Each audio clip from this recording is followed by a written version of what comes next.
చూసారు కదా నాగార్జున గారి వీడియో. 66 ఏళ్లలో కూడా యంగ్ హీరోస్ కంటే మంచిగా ఫైట్స్ డాన్స్ చేస్తున్నారు. ఆయనకి మోకాళ్ళ నొప్పులు రావా? When this problem started, sir? This problem started 15 years ago.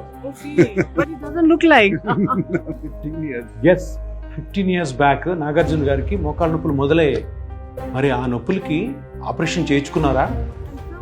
You just talk about your knee replacement. When you started getting pain and how long you struggled and you overcome that. I did not have a knee replacement. Okay, I mean that's why you avoided that, right? But you were yeah. అవునా? నాగార్జున గారు తన మోకాళ్ళ నొప్పికి knee replacement surgery చేసుకోలేదు. మరి మోకాళ్ళ నొప్పులకి operation లేని best alternative treatment ఏంటి? Give the regenerative things. I use a lot of PRP and some lubricating fluids, which he researched and got them for me. Yes, Nagarjuna గారు తన మోకాళ్ళ నొప్పికి 15 సంవత్సరాల ముందే PRP ట్రీట్మెంట్ తీసుకొని కంప్లీట్గా పెయిన్ ఫ్రీగా ఉన్నారు.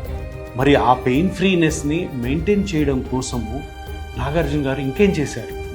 And he did that, but that's just not it. I work extensively now, even if I don't have pain also, that I do rehab every morning for that knee. విన్నారా నాగార్జున గారి మాటలు?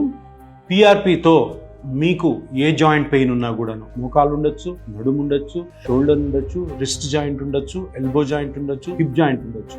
PRPతో మీరు కంప్లీట్గా దాని నుంచి రికవర్ అయ్యి తర్వాత మంచి డైట్, మంచి ఎక్సర్సైజు, మంచి డిసిప్లిన్తో మీ లైఫ్ని మీరు ఇలాగే జీవితాంతం కొనసాగించని అందరూ తెలుసుకోండి.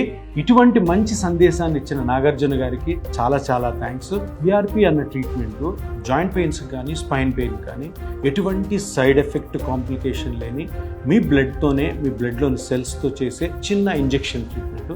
తప్పకుండా దీని గురించి మీరు తెలుసుకోండి.